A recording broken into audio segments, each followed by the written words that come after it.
Welcome po sa Tito Koy's Food. Ang lulutuin natin ngayon ay ginataang kalabasa na may alimasag. Yak na masarap to. Tara, samahan niyo ako, lutuin natin to.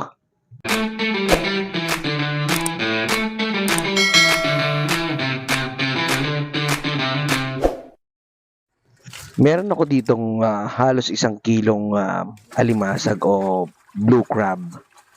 At syempre, hugasan muna natin to para maalis yung mga dumi-dumi niya.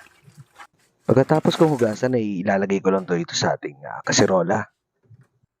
Papakuloyin muna natin itong ating mga limasag at gagamit ako ng Sprite para at least maging malasa na itong ating alimasag. Then tatakpan ko lang ito within 5 minutes. After 5 minutes, ito na yung hitsura niya.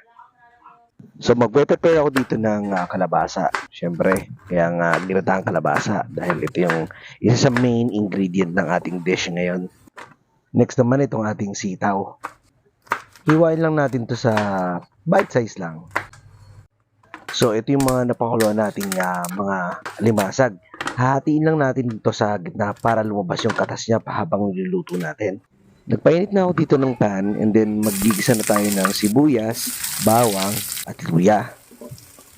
At syempre, mekas-mekas na yan insan. After mamekas-mekus, ilalagay na natin itong ating mga kalabasa. Itotoast lang natin ng very light para at least humalo yung mga condiments natin dito sa kalabasa. Lalagyan natin ngayon ng paminta or ground black pepper.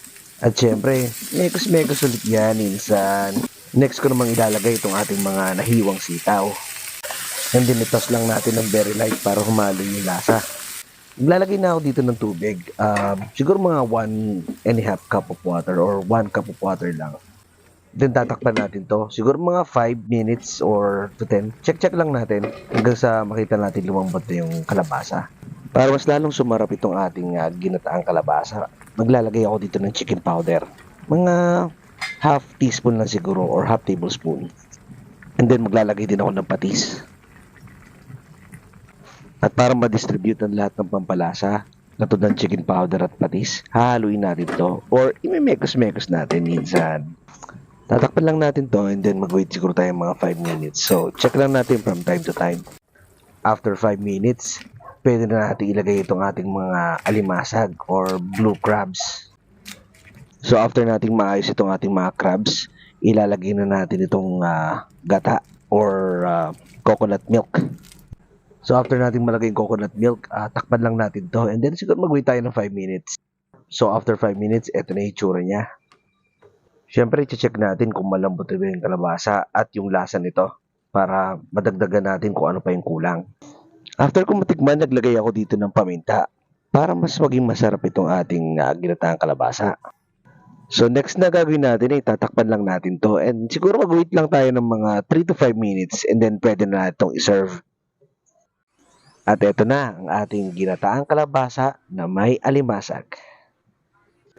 Pwede rin kayong maglagay ng sili. Optional. Pero kasi hindi ko nilagyan dahil mga anak ko ang kakain nito. So, titikman na natin ito ng may kanin. Unahin ko dito yung kalabasa. At syempre, yung sauce ng ating ginataan. At eto na, titikman na natin to. First bite. Syempre, masarap. At panalo. So follow naman ako sa aking Facebook at YouTube channel, Tito Koy's Food. Baka naman. For comments, shoutouts, requests, and suggestion, comment lang kayo sa video na to. Thank you for watching and to God be the glory. Until next time, bye!